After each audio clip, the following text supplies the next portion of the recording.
Hey, what's up, guys? Hope you're all safe and sound. We're going to start another episode of Pedagógico in a while. Okay? So, guys, please join us. We're going to we're going to have a special discussion today. Join us in a while. Let's wait and see.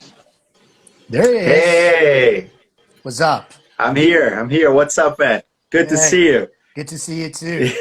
How's it It's going? getting too warm. It's getting too warm for us to keep drinking hot tea. We're gonna have to start drinking iced tea. I'm sorry to disappoint you, brother, but I've been doing this for quite a while. I know, I know.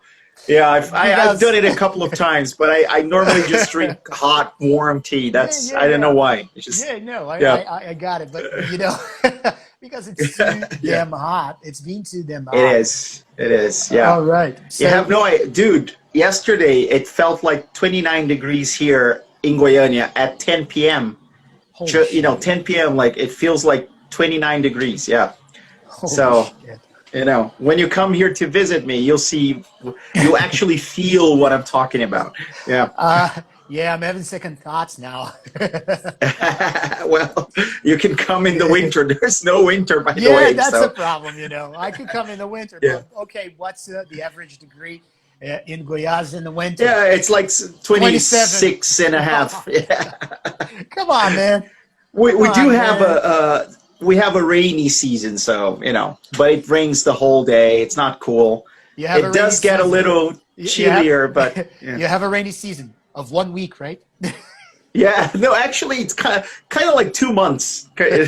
That's yeah. You'll see it. You'll see it, man. Yeah. Okay.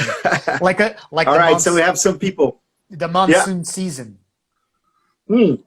Kind of like that. I mean, I think they get it much worse in India or China or whatever that happens. But we're kind of like 2 months in, like at the end of the year, the beginning of the next year, Okay. it's really rainy, like a lot. Like it could be equivalent to the monsoon season, kind All of right. like it, but not with typhoons and like stuff like that. But so yeah. All right.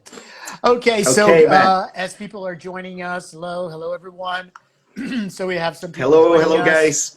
Prika, hello, Pri. Yumi, hi Yumi, how's it going? Hello, Fernanda. Monica, hello. Welcome, Fernanda, guys. Welcome. welcome. Thank you for joining this special episode of Shut It. Actually, All it's right. a special episode because it's going to be slightly different because we're More going to technical? yes, I think it's going to be Yeah. more technical. Yeah. And Yeah. once again, just a reminder, if you couldn't join us right in the beginning, don't worry. This episode is Yeah. going to be available on IGTV as soon as Yeah. Andre has the time to upload it. And this Yeah. episode is also going to be uploaded to Spotify. So we also have last week's episode. We haven't uploaded neither to IGTV Yeah, nor that's to true. Yeah. Spotify We because have we to do haven't it. had the Yeah. time because we've been working Yep. like crazy dogs lately. But I think, yeah, Yeah. I'll try my best this week to upload it to Spotify. Yep. So if you And I'll do haven't, the same with the video. yeah, Yeah. so if you haven't followed us yet on Spotify, because I assume that if you're joining us here, you're already follow us here on Instagram, both me Yep. and ADC Rocks. So if you haven't, follow us here. And if you haven't followed Yep. us on Spotify, we transformed this episode into a podcast that we upload to Yes. Spotify. So you can join us on Spotify. You can listen to it. The only difference is that you're not going to see our bearded faces, but you're gonna have Well, a that's great an time. advantage, right? That's the benefit. And Yeah, also, you can just listen to us while you're, I don't know, like doing your workout or, well, nowadays you're not supposed to be driving anywhere. So just do it at home, listen to us, and then you can send us questions and hopefully we can talk more about whatever you want. And Hannah, answering your question, it's always tea, man. it's always Sometimes tea. iced, Yeah, sometimes iced, sometimes kind of warm, hot tea. Yeah. exactly. So So, guys, we're going to yes, talk about yeah, today something really cool. Yes. Last week, as soon as we finished the episode, we Yeah. we created a very simple poll, and Yep. you guys, you guys suggested some topics so we could discuss in this episode. And Exactly. one of the topics that we selected from your suggestion was degenerative diseases Diseases. and Exactly. how languages, how learning Yeah. languages can prevent or can Yeah. help prevent Yeah. this degenerative Yeah. diseases. And so today we're going to be talking about Broca's aphasia, Vernix aphasia, Yep. Alzheimer, and dementia. Okay, so these are going to be the Exactly. 4 topics of today's episode. And Yeah. this is how this, we said this is going to be a slightly different because it's going to be a little bit more technical, but also Yep. the format is going to be slightly different because I'm going to talk a little bit, of course, because I'm not a neuroscientist, so I'm a Yeah. linguist. So I'm going to talk a little bit about language acquisition and how the cognition helps the or the role of cognition in the process of language acquisition. Yeah. This is going to be related, for example, to Broca's aphasia, and then Andre Definitely. is going to talk about the neuroscientific viewpoints of Broca's Yeah. aphasia, and then right after Exactly. that, we're going to have this ping pong talk. Yeah. Like, Yeah. okay, so the language is going to help this, is going to help that. So we're going to do Exactly. these 4 topics, Exactly. and hopefully we're going to cover everything in less than 60 minutes. We're going to Yeah. try our best to do it all in 50 minutes. or so, Definitely. okay? So the first And one... yeah. No, go ahead. Go Yeah, ahead. and I just wanted to mention that even though it's a little bit more technical, I think it's really important for those of you who work in bilingual contexts, you know, to understand what language does to the brain and how we have this amazing brain of ours. Because one of the reasons why our brain is amazing is because of language, because we've been able to develop language to the degree that we have.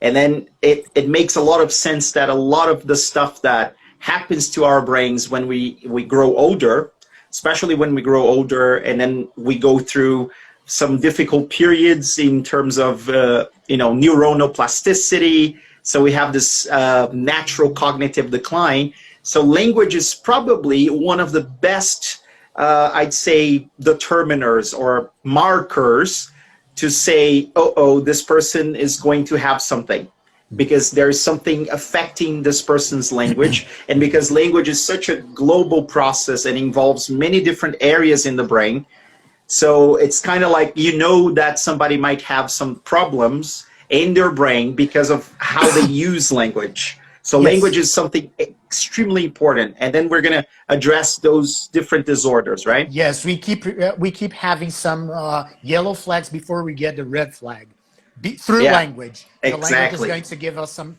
signals, and these signals are going. If we pay close attention, then we can prevent a red flag. Yeah. So the first topic we selected for today's episode is Broca's aphasia. Okay, Exactly. and I would like to start talking a little bit about grammar construction. I know, Rudy, you're going to Yeah. talk about grammar construction again, just a little bit. Okay, What the hell, man? again, man. Why? Yeah. Well, that's what I do. That's what I know. So sorry. Exactly. But, how does that work? So when we're babies and we're exposed to the language, we're mainly exposed to very simple languages. We're not exposed to very complex language. And when I say complex, we're going to see that complexity of language is not necessarily the category. It's not necessarily the tense, like, oh, present perfect. Present perfect is complex. No. Yeah. Not necessarily. Future perfect continuous. That's complex. Yeah, I mean, because the whole idea of complexity of the language lies on the relation of the items that are present in the language. So for Exactly. Not example, the syllabus of a book, right? Because we normally relate complexity to the stuff you're going to start learning not when at you all. become a C1 Yes, or a B2 student, right? exactly. Not at all. So for Yeah. example, passive voice. Passive voice is considered a very complex Yeah. structure. Why? Because of the relation and because of Yeah. the symbolic representation that passive voice has. Because we don't have a logic order like I gave Yeah. a present to John. So there is a Yeah. sequence. This is a logical sequence. But if we say Exactly. the present was given to John, this this doesn't make any sense symbolically speaking. The Yeah. conceptualization of the sentence is very complex, and Yeah. and as we are in the process of acquiring a language, uh, it's very we're not going to be able to create the symbolic Yep. representation right in the beginning of the process. Why? Definitely. Because Yeah. we're not mature enough to create Yep. this symbolic representation. So then what do we do? So we're going Yep. to our cognition is going to be responsible for deciding what's easier in the language that we're being exposed to. So Yep. basically, our brain, when we're babies, our brain is going to be like, okay, I've been exposed to this sentence for quite a while, and then I Yeah. realized that present. Yep. I understand present. I understand Yeah. this. This is easy for me. So I'm going to pay attention to this more often, and then our cognition is going to be responsible for focusing on this, and also the order of Exactly. acquisition is a consequence of that. Yeah. In Broca's aphasia, they have patients with Broca's aphasia. They struggle a lot with Yeah. complex structures such as passive voice. Definitely. Yeah. And they also, and we do have some instances of patients, do have some patients actually that struggle retrieving verbs. Nouns, they can Exactly. retrieve Yeah. more easily than the verbs. Why? Because the nouns are more concrete than the verb, because the verb requires mainly Exactly. an action Yeah. the person is going It's to more see. abstract, right? Yes, Yeah. yes. It's And also I think, easier to yeah. it's also easier to notice. Our cognition pays attention to that Yeah. because it's a content word, but it requires gestures. It requires some Exactly. actions happening at the time that Yeah. something is being spoken. And the Yeah. noun, we normally have the physical, we have the material, we have Yeah. something tangible, normally Yeah. something tangible. And that's Exactly. why they can retrieve nouns more easily than verbs. Yeah. It's interesting that you mentioned how babies acquire language, and I think I've always mentioned, I keep coming back to Patricia Cool. It has a very nice Come video, on, man. Patricia Cool, and babies taking statistics of what we use. Like I know you're going to talk about formulaic language, right? Like learning from formulas, basically, and repeated utterances of the language, and then babies will take statistics. This is used all the time, so this matters, and then that's how we acquire language, to a certain extent, right? Mm-hmm. And then it's interesting that you mentioned. So a person with Broca's aphasia is a person who cannot really retrieve certain words. They have what we call a non-fluent type of aphasia because they cannot really express themselves. They take a very long time to form sentences and everything like that. And that has everything to do with the area in the brain where you can find Broca's region, Broca's area, which was discovered by this guy named Pierre-Paul Broca, a French... Pierre-Paul Broca. Exactly. And then basically it's in the frontal lobe. So it's actually very close to the temporal lobe. And we call this part the inferior frontal gyrus. Exactly. And Rudy has a mini brain there to help us. So it's the inferior frontal gyrus. It's kind of like, if you think about where your ear is, a little to the front, actually, a couple of fingers, and yeah, like where Rudy's showing right there. So Broca's aphasia will will basically impair your ability to find certain words when you're speaking. So it's all about speech production. And one of the reasons why, again, it's very close to the somatosensory cortex and the auditory cortex. And, you know, for us to make language or to produce language, we're going to have a lot of different areas involved. And it's almost like there's a hub there that connects those things, you know? So there's a little hub, there's a little center there that will connect, you know, the mechanical part of producing speech. So whenever you listen to someone who has Broca's aphasia, they take very long pauses and, you know, they stutter, they try to say the word, but the words won't come out. I'm feeling like Eminem, but the words won't come out. He's choking now. Everybody's choking. You know? So it's kind of like that because of the area where Broca's area is, right, in the brain. So, yeah.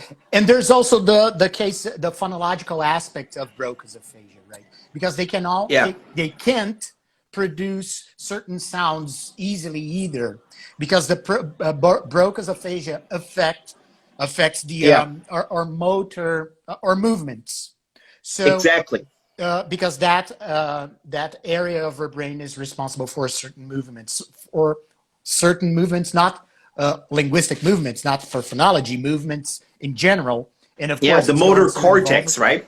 It's about moving. Exactly. Really, Yes. Yeah. So they can't produce some sounds either. So it's very hard. It's not. We do have speech language pathologists. They do have. Hello, Carlos. Hi, Carlos. Yeah. So they struggle sometimes. The speech language pathologists, they struggle sometimes in identifying the linguistic impairment, because they have to first confirm if the problem is phonological or if the person can't retrieve the word. Because the person is struggling finding, for instance, or retrieving, for instance, the word, or producing actually the word sneakers. So the speech pathologists need to know, okay, so the person is struggling producing the word sneakers because of the phonology or because the person cannot retrieve that word. Okay. Exactly. So, and they're two different things. Yeah. Completely different things, right? Exactly. And that's why learning a language is really important in preventing that, or even not even to prevent that, as a therapy for these guys. So, because another way to help these guys overcome Broca's aphasia with speech language pathologists or SLPs, they are going to try to produce sounds like physical therapy sessions, like la la la speech therapy, right? Tra tra tra tra tra, blah blah blah blah blah. So they are actually going to practice the production of certain sounds, considering, of course, the motor aspect of Broca's aphasia. Exactly, and again, I told you guys that it's the inferior frontal gyrus. That's the area in the brain, and it's in the frontal cortex, right? In the frontal lobe, actually, which means that it's very close to not only the hippocampus, but also if you go a little upward inside the brain to the working memory capacity. And those are two very important structures for us to... Wait, don't spoil. Okay. We're going don't spoil. We're going to use this. We're going to use working memory and episodic memory and all these things later. Don't spoil. Exactly. So no spoilers. Thank you for warning me. But I just want to mention one thing. So it's kind of funny how we come across, like how we find out those problems, you know. So Pierre-Paul Broca was actually studying two patients who had some kind of damage in this area. And a lot of people with brain damage could be trauma to their heads, or a stroke or something like that, or whatever. They have actually made a huge contribution to neuroscience, because, you know, neuroscientists at the time, psychiatrists, they were able to study their brains and make assumptions of, okay, this person who has a normal brain except for this damaged area is demonstrating or showing some very interesting effects of something that is going on inside their brain. So that means that this area of the brain is probably responsible for that. And that's how we also found out about Wernicke's aphasia, right? Yes, exactly, which is the second topic today, Wernicke's aphasia. Wernicke's aphasia is when a person has a neural lesion. This is my brain again. In the left, well, I don't know if my image is mirrored, okay? So let's assume that this is the left temporal lobe, because I don't know if my image is the left, It looks like the left, Perfect. Yeah? I mean, I'm not mirrored, right? Okay. No. My image is not mirrored. Okay, so this is the left temporal lobe. Right there. And this is the temporal lobe. Okay? Kind of like the temporal. Of course, there's my finger, etc., but this is the left temporal lobe. Kind of like here, you know? Exactly. Yes. Yeah. So what's going on with this temporal lobe that is so important? This temporal lobe is responsible for semantic aspects of the language. Yes. Meaning. And we all know that languages are all about meaning, conceptualizations, words, chunks, etc. That's why I called our attention to formulaic sentences, because the formulaic sentences are the basis of every kind of spoken language. We do use formulaic sentences or prefabricated. I don't like to produce this word because it's so hard. I prefer formulaic or prefab. Formulaic makes sense because it comes from a formula. It's kind of like a fixed sort of, you know. And it's also easier to pronounce. Much easier. I don't have Broca's aphasia, okay? If we consider the process of language acquisition, we do conceptualize all these formulaic sentences. Why is that? Yesterday I was giving a webinar for breast tissel, and I was talking about cognition, the process of language acquisition, and how does that work?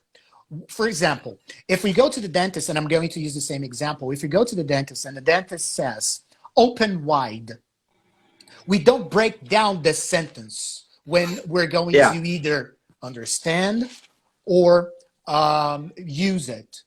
We see open wide as a big chunk, as a big block, as a big meaningful block. So how does that work? So when the dentist says open wide, we do have a symbolic representation for this combination of open and wide. And we do this. Okay. So that's what we have. All right. So we do have a symbolic representation of that.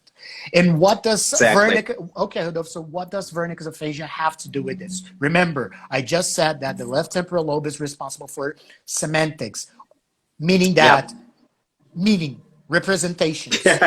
You know, meaning that meaning. Exactly. Okay. Meaning. Semantics means meaning, right? Meaning. Exactly.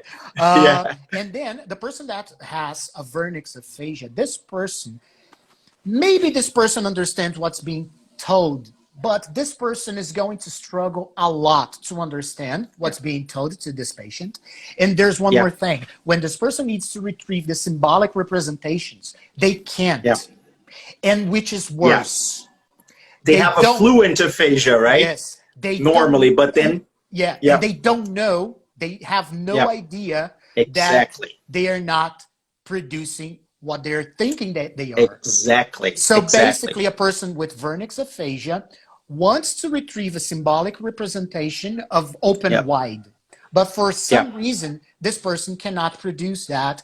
And these patients, actually, some of them, I mean, the ones that have a severe Wernicke's aphasia, they produce noises, not sounds. Noises. They actually use made up words, you know. They create words and basically noises. So the person, imagine that the person is a dentist, and this patient is used to saying open wide because it's part of his or her job, and then this person has an accent or a stroke, whatever, and this person cannot produce it open wide anymore. So the brain has a hard time retrieving that, this concept of open wide, and the person is going to say like blah blah blah blah blah, seriously blah blah blah blah blah.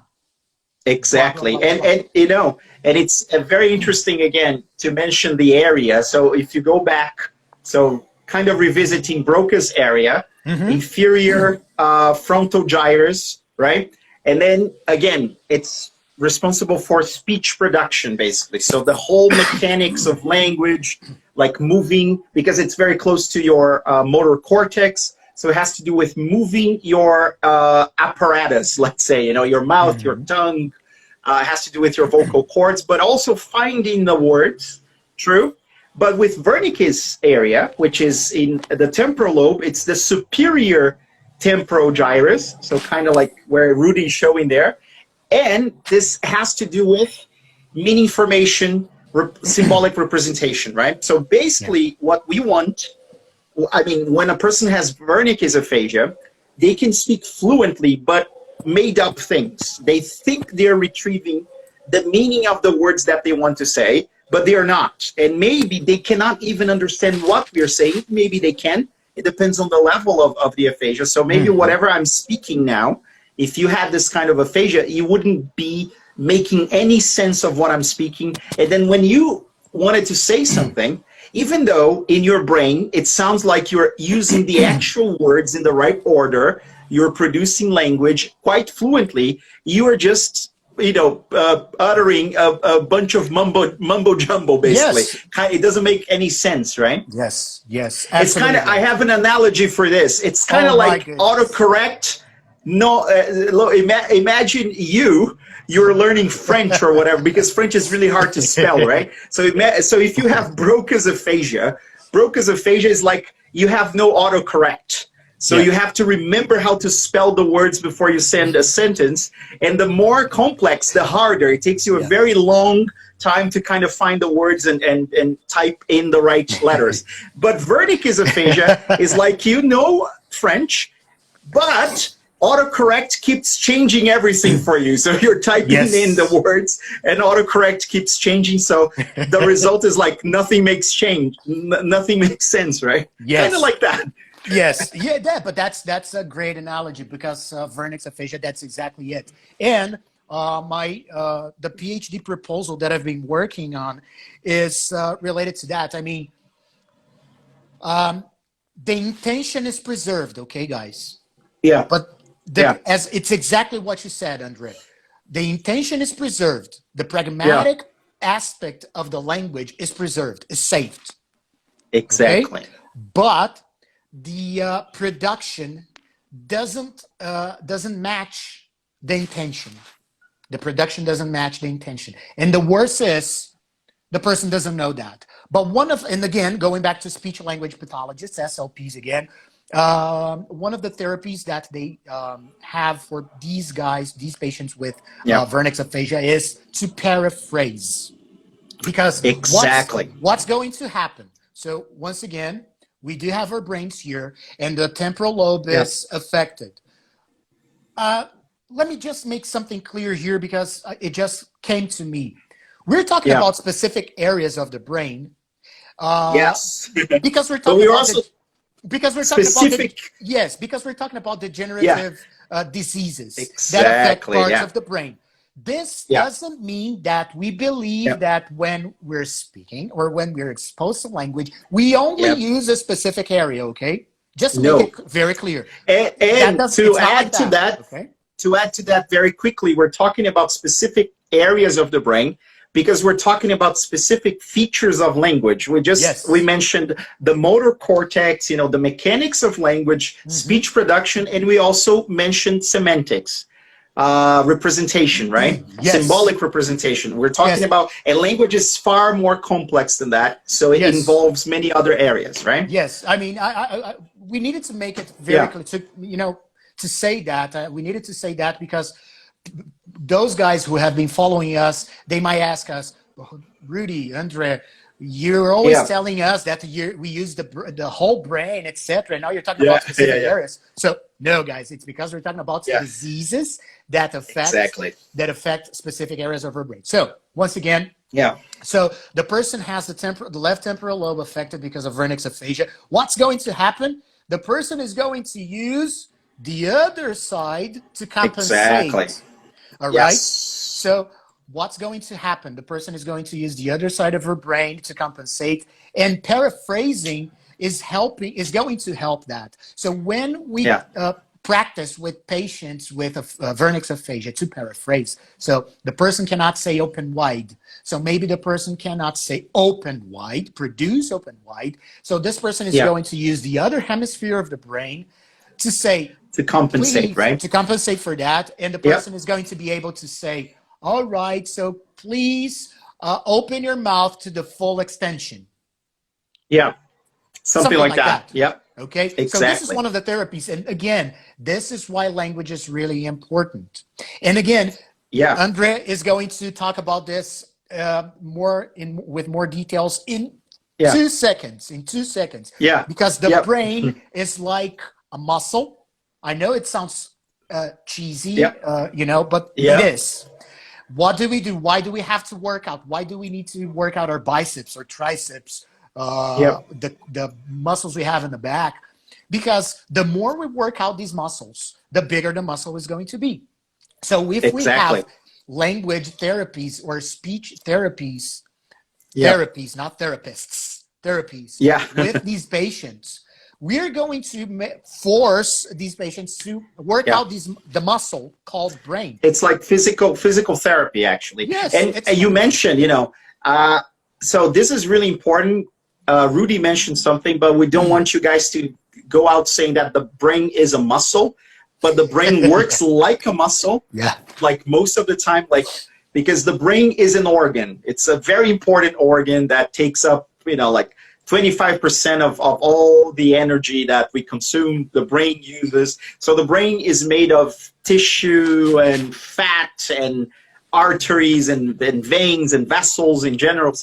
But the brain is not a muscle. The brain has a lot of muscles. But the idea is that the more we use the brain to do something, the easier it will get for the brain to do that. And that has to do with something called long-term potentiation. So it's more like, when there is a sentence that kind of summarizes that, it's neurons that fire together, wire together, basically. So the more we use a neuronal network, the easier for us to get to that neuronal network and retrieve the information that we need.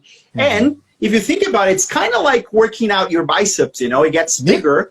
It's easier to lift things in the future when you're working out. So it's easier for the information or, the chemical substances, the neurotransmitters, and even the electricity that goes inside our brains. It's easier for it to travel because you have stronger, puffed up, six-packed, kind of neuronal networks, kind of like that. And it's true. The brain is going to be six-packed because it's going to have more, exactly.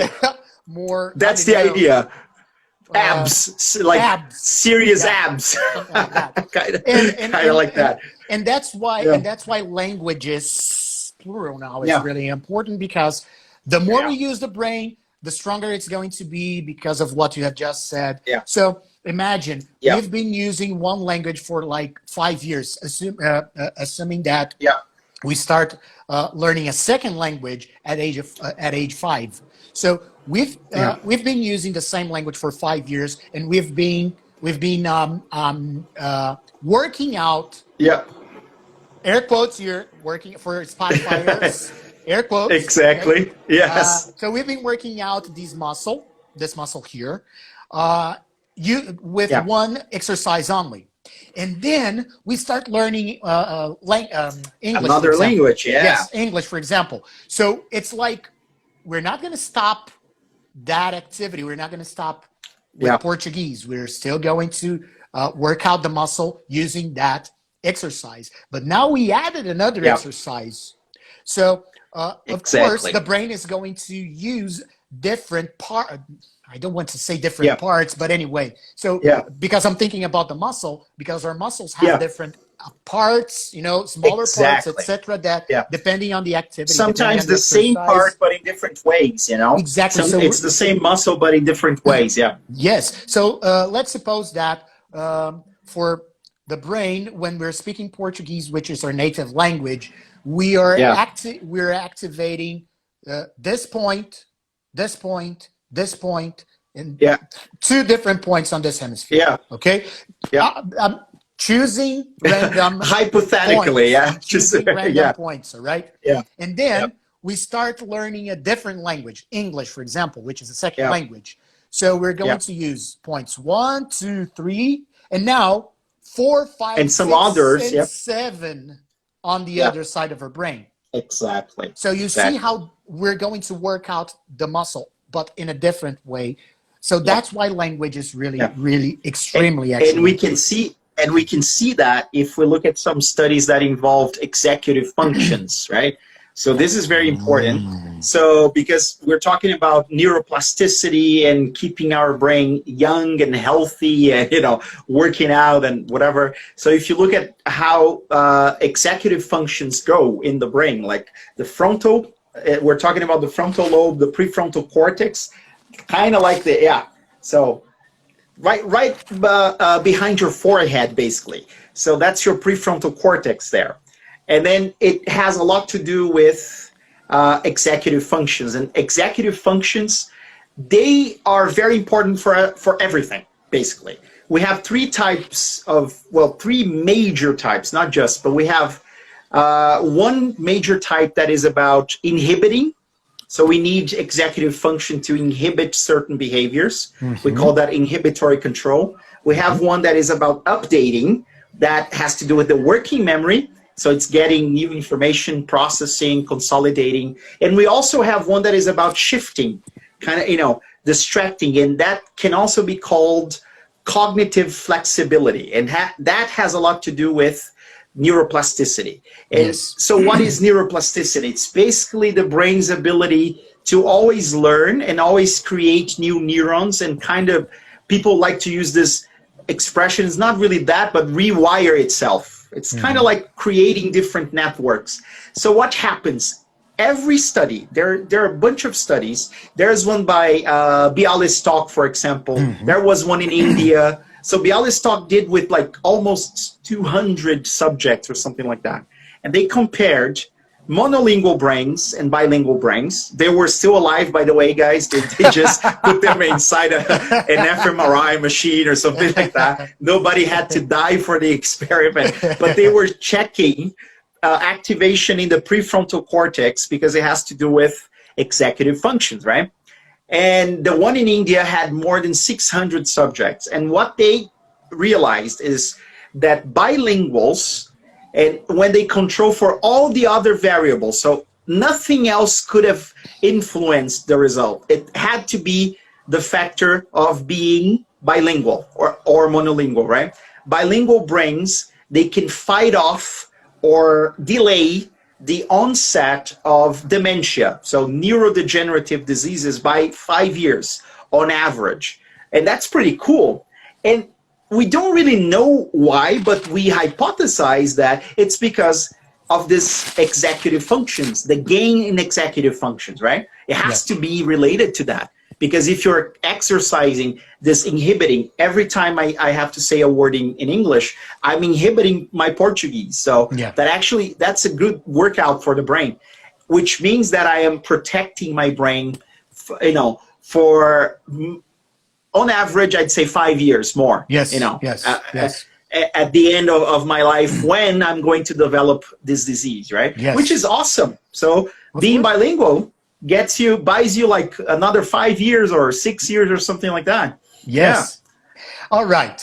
So I hope you are all experts on aphasia right now, because we talked about Broca's aphasia and Wernicke's aphasia. Yeah. Now we're going to talk about Alzheimer's, which is our point number 3. And we're coming to the end of this episode. Wow, it's coming to the end of this episode. It's coming. Yeah. So let's talk about it, man. I love it. So now I can give the spoilers, right? Now it's the moment for all the memories of the world.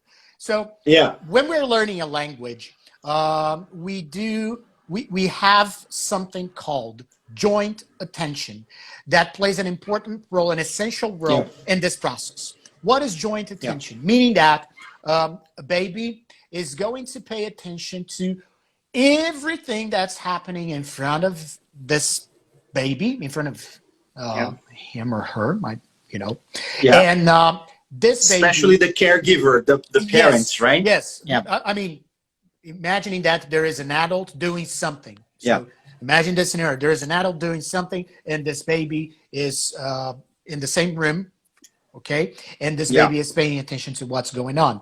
So this joint attention, like the baby paying attention to the parent and the parent paying attention to the baby, hopefully, Yeah. all right, this is going to play an essential role in the language acquisition Exactly. because through this joint attention, the baby is going to realize, and then again, executive functions again, they're going to make some analysis, and this baby is going to be like, oh, so whenever the person says something, the intention is blah, blah, blah. So Yeah. whenever the person, for example, I'm going to use the same example I used in my webinar yesterday. So whenever the parent is saying, let's put the cereal box up here, so the Yeah. baby is going to pay attention to, for example, up here. Oh, so Yeah. up here. So whenever the person says up here, it means a place, a high place, for Yeah. example. Yeah. You know?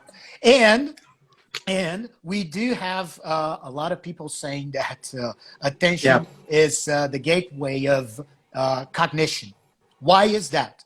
Yeah, Because definitely. we do have some. I'm going to mention some types of attention that we have. For example, we have selective attention, meaning that the Yep. baby is going to focus on a specific stimulus, like Yep. the parent getting the cereal box and putting it in Exactly. in an upper shelf, for example. Yeah. And then we have, for example, sustained attention. Okay, Yep. the sustained attention is when the baby keeps the focus on a specific stimulus because it's interesting. For a certain period of time, Yes. exactly. Like, Yeah. oh, this is so cool. Like us, we still do that Yeah. as adults. Yeah. When we're watching a very interesting movie, for instance, we pay attention. For instance, Yeah. yesterday I was watching Money Heist or La Casa de Papel. All right. La Casa de Papel. Yeah. Casa de Papel. We just finished the season today. So. Yeah, me too. So Okay. it was interesting. So Yeah. I was really paying attention. So Exactly. my Sustained attention, right? My sustained attention was really activated at that time. We do have Exactly. divided attention. What is Yes. divided attention? So, for example, we do have a baby, and the baby is multitasking the attention. Yeah. So I'm going to pay attention to the gesture of the parent and also to what the parent is saying. Exactly. Or So- maybe a sound that is coming from the background, the TV is on or something like that. Whatever. That happens to us all the time. Yeah. Yes, so that's what we call attention, the gateway of cognition. And for language, Definitely. this is really important because this is Yeah. what we're going to do to learn Yeah. words, and then Yeah. we're going to retrieve the word based on the episode that we were living in or the situational And aspect yeah. that we're in. And, since we're talking about dementia and Alzheimer's disease, I'm very glad that you mentioned attention because I must have said a couple of times, but attention plus memory equals learning, according to Eric Kandel. He was the one who studied the sea slug because they had just a couple of thousands of neurons, so it was easier. We have like 86 billion neurons, and the sea slug, because they are not that smart, they only have 20,000 or 25,000 neurons. And so if we require attention to learn, because first we have to receive a stimulus from the environment, and then we have to pay attention to it, and then we are going to store it in our short-term memory system or working memory system, and then we're going to consolidate it all over the cortex. What is dementia then? What is Alzheimer's disease? And what happens to the brain? So this is not really happening very well, this system of, so there's a very simple kind of consolidation model that was introduced by Atkinson and Shiffrin, I think in the 1960s. And it's kind of like this: sensory memory, very quick, and then we pay attention to the stimulus coming at us, you know, from the environment, and then we send it to the short-term memory, and then we rehearse that. So we retrieve that, rehearse that, and then we send it to the long-term memory, right? And one very important structure related to that in the brain is a subcortical structure called the hippocampus. And the hippocampus is kind of like the elevator. I always use this analogy because I think it's easier to understand. It's, you know, if you want to go to the top floor of a building, you have to go through the lobby, right? And you have to talk to the receptionist. That's like your sensory memory, kind of, you know. Actually, the entrance of the building would be the sensory memory because it takes you like 2 seconds to go through the door. And then the reception, it gets like 10 minutes, 15 minutes or something like that, till, you know, somebody says, you can go up. And then you have to go up. That's where the long-term memory storage is. How do you get there? The hippocampus, the elevator. So the hippocampus brings you to the top floor, but also brings you back to the working memory, to the lobby, to the short-term memory. What happens to people who have dementia, because dementia is a group of diseases that we have in our brains that are also known as neurodegenerative diseases because they degenerate the brain and they are incurable. We don't have a cure for them, but we can delay them, you know, if we are, for example, active, healthy, bilingual, you know, and a bunch of other things. Multilingual, right? So you will see if you cut a person's brain in half, and then you look at a healthy brain and a person with Alzheimer's. Alzheimer's disease is a type of dementia, right? Yeah. You will see that their brain kind of shrunk a little. It's smaller, especially so you have a huge hole. So if you cut the brain in half like this way, you're going to see right in the center of the brain, there should be like two small holes where you would expect to see the limbic system, the hippocampi, right, on both sides. And then you have a huge hole there because it's almost like something ate that part, you know, and it has to do with accumulation of a certain protein. So there are many things that we're figuring out now. And why, again, is it important for us to keep an active life and for us to learn new languages? Because that's going to give your brain cognitive flexibility. That's going to help your brain transit from L1 to L2 to whatever language you're using. To whatever that's going to L. keep your brain to whatever L. That's going to keep your brain healthy. That's going to help your brain delay the onset, the early symptoms of the dementia, all types of dementia, basically, right? Yes. And when we're learning a second language or a third language, when we're learning a foreign language, a language that is not ours, whatever L we're learning here. Whatever L, yes. Whatever L. What do we do as soon as we're exposed to this language? So this language is going to be included in the short-term memory. Why is that? Because it's new, all right? So it's new. It's brand new.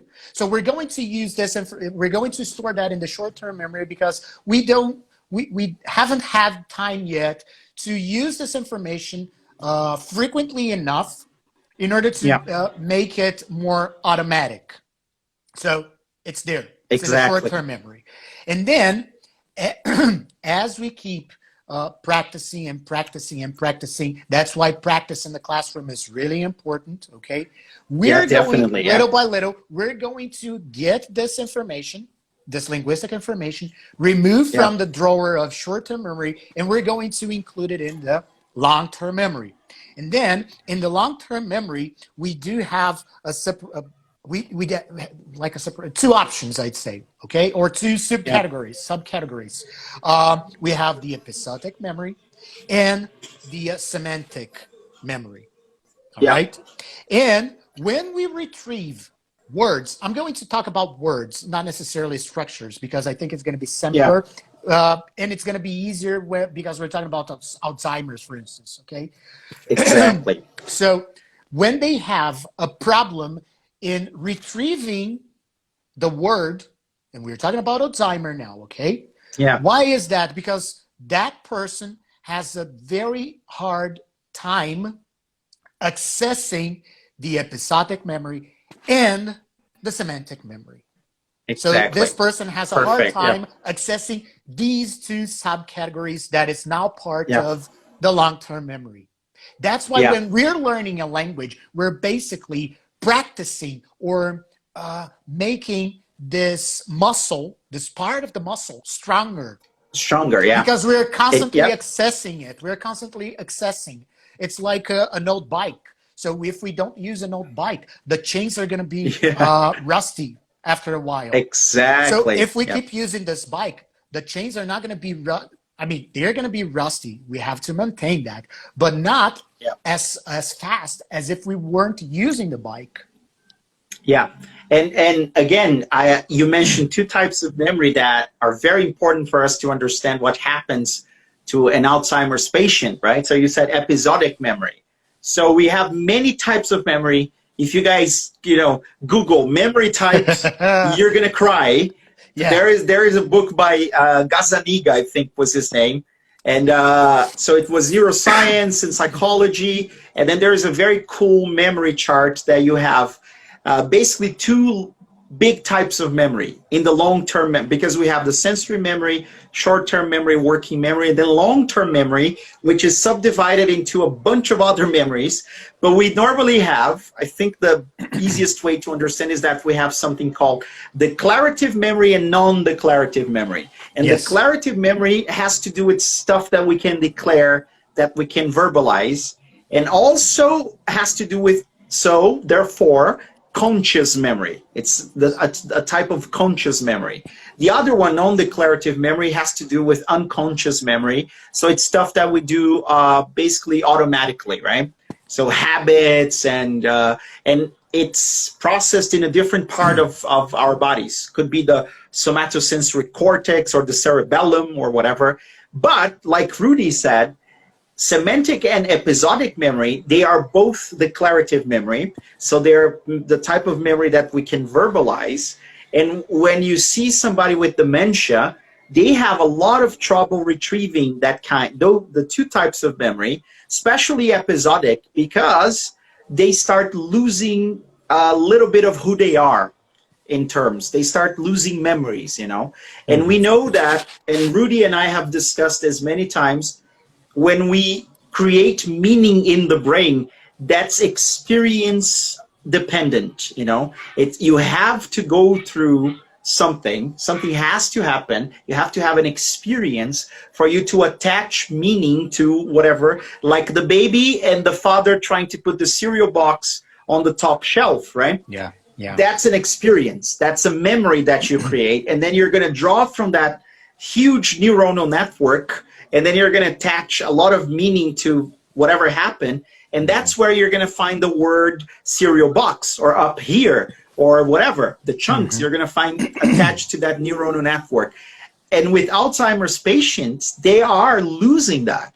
They're losing memories. They're losing their experiences, the stuff that they have gained through life. And they're losing a lot of neurons in their hippocampi, which means, and then again, they're not making new memories because the hippocampi, they are the elevators taking our memory to, so that means that even new stuff, they can be paying attention. Yeah.